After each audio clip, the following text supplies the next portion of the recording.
Hello, and everyone, welcome to the latest instalment of What We Did Lane in Liverpool's disappointing 2-2 draw against Aston Villa at Villa Park. And if you are new to Anfield Index, make sure you do hit that subscribe button down below on the road to 10,000 subscribers, and do drop a like on the video tonight if you very much do enjoy the analysis, but more interested in what you all think in the comment section below. In your analysis of the game, where do you feel Liverpool need to improve? But we'll go through a couple of big talking points really to come off the back of Liverpool's disappointing draw last night. But firstly, we get straight into the starting 11 for Liverpool.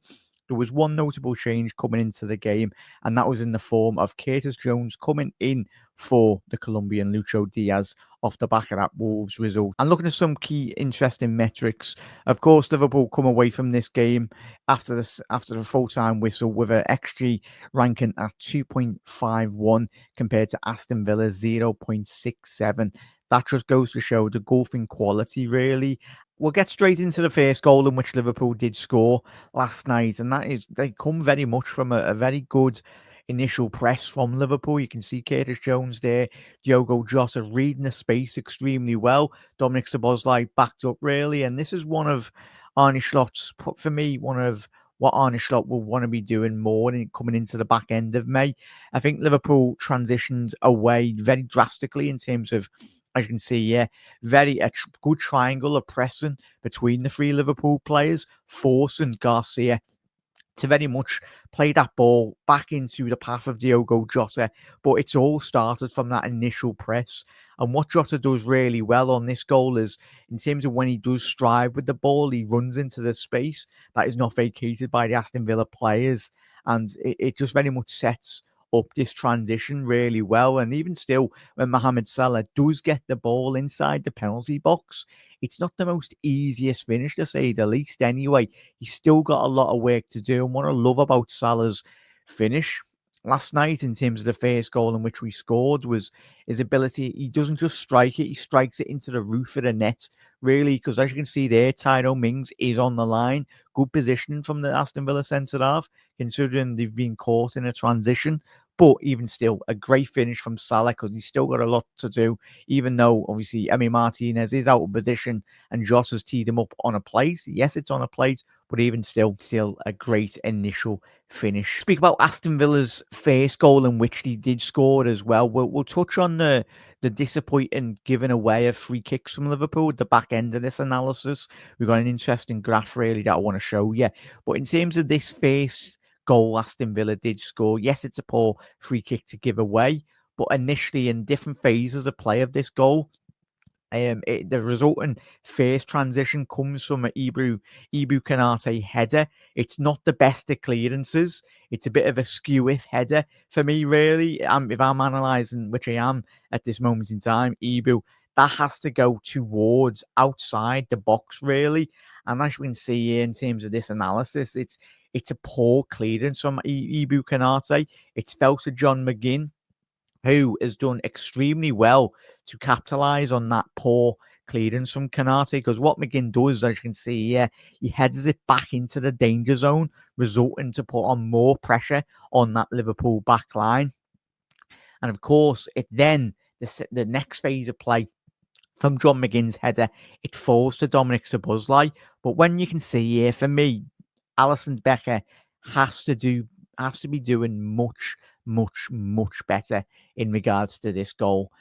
Even still, he needs to be shouting Dominic Szoboszlai.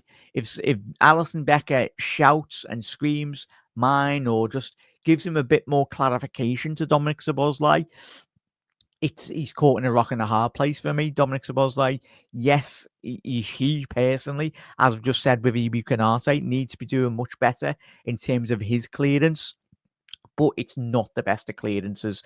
And what you've been left with very much so is Alisson Becker and Dominic Szoboszlai in close proximity of each other, and very much resulting even Yuri Tielemans at the far stick to very much direct that on goal, really. And it's really disappointing for me. And then when you look at, obviously, as Alisson's positioning from here, it just goes to show the angle, really, in terms of Alisson Becker. He's panicked. as soon as he's trying to make up for the not calling for it initially. But for me, Alisson Becker, from this angle, he needs to be a lot more central in his goal.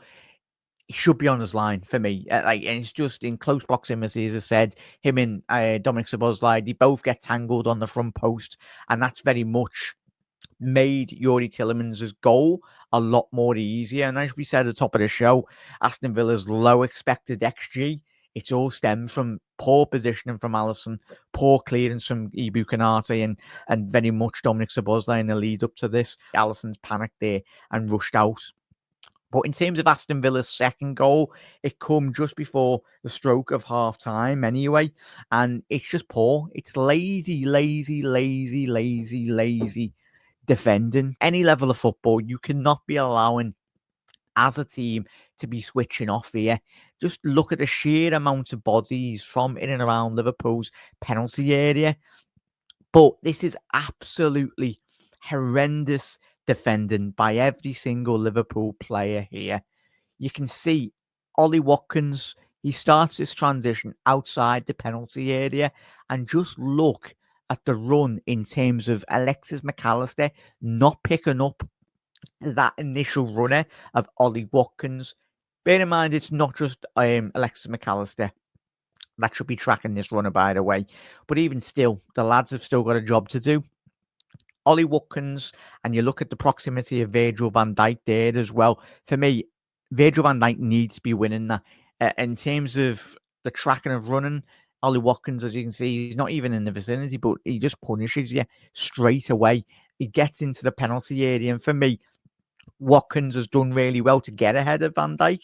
But for me, it's poor positioning from Virgil and even the lads. Yes, the cross can come in. Should it be getting stopped? You don't know. If buts and maybes, really. But even still, if you don't get that crossing, at least try and be a lot more proactive inside your own penalty area.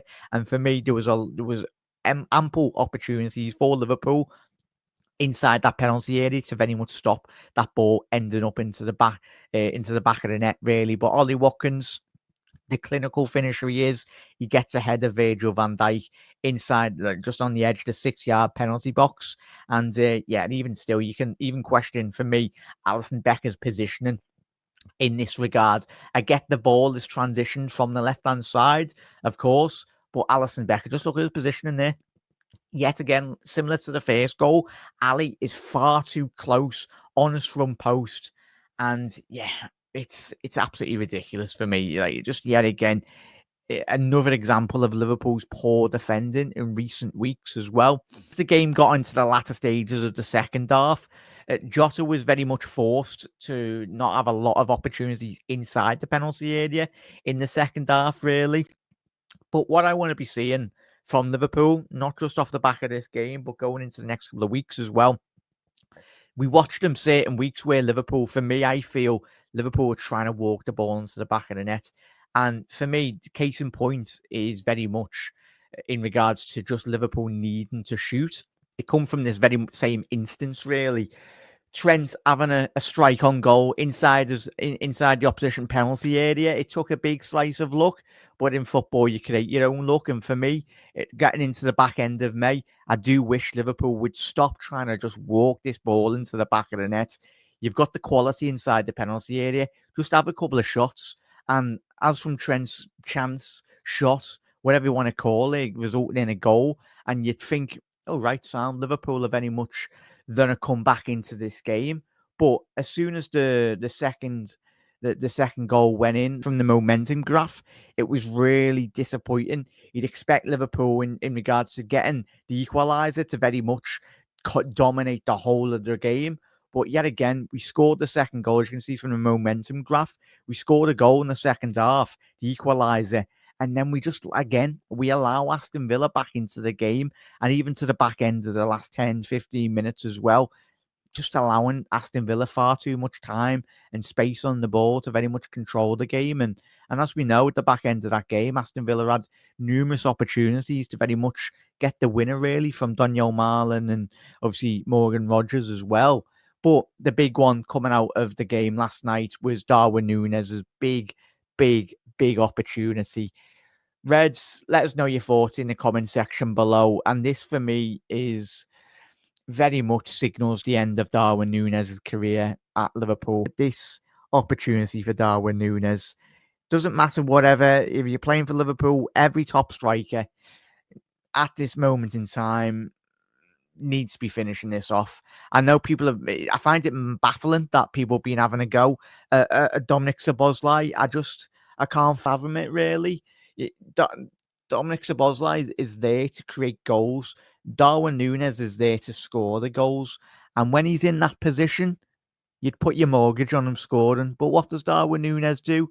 Sends it into Rosehead. This isn't the first time, but we've got a league title that Liverpool need to be winning here. And Darwin Núñez, yet again, for certain moments in his career, has let Liverpool down in front of goal. At the top of the show, we were going to speak about the foul count, really.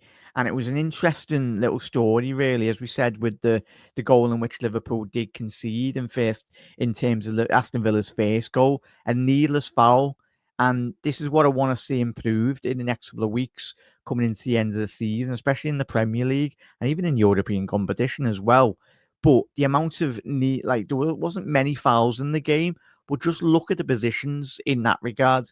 Yet again, another foul outside our own penalty area again, and even still, just opportunities to allow just needless free kicks, and it's so disappointing. And Liverpool, for me, need to be doing much better in terms of just looking at the proximity. It was just similar against Everton, and it was similar against Aston Villa. We need to stop giving needless fouls in and around the penalty area, or in the game against Aston Villa. Just look at where the positions were. For me, it's just deeply disappointing, and we need to be doing much better going into, obviously, the Manchester City game as well. But interesting one was the passing accuracy of certain individual players last night. You look at Alexis McAllister, he had a 98% pass accuracy, which is absolutely staggering, really. Mohamed Salah, you'd expect, as statistically speaking, all your forwards do tend to very much lose a lot of possession. But what was interesting, as you can see there, Curtis Jones ranks at 92% ball possession in terms of passing accuracy. Really, Dominic Szoboszlai 79%, but even still, Ibu Konate with Virgil van Dijk with 80, Ibu Konate with 90, and Trent, you'd expect a bit better in that regard. But yet again, for me, this indicates Liverpool's, especially in the forwards areas, for me, we should have been doing a lot more better in terms of just keeping hold of that ball. And as we had a little look at before, in terms of the momentum graph, this for me is exactly why Liverpool failed to control in the big pivotal moments, and certainly most importantly, create chances in and around Aston Villa's penalty area. This does indicate the areas in which Liverpool did lose possession, and especially on the halfway line and wide spaces as well, just really didn't help Liverpool in terms of defensive transitions, really, and just allowing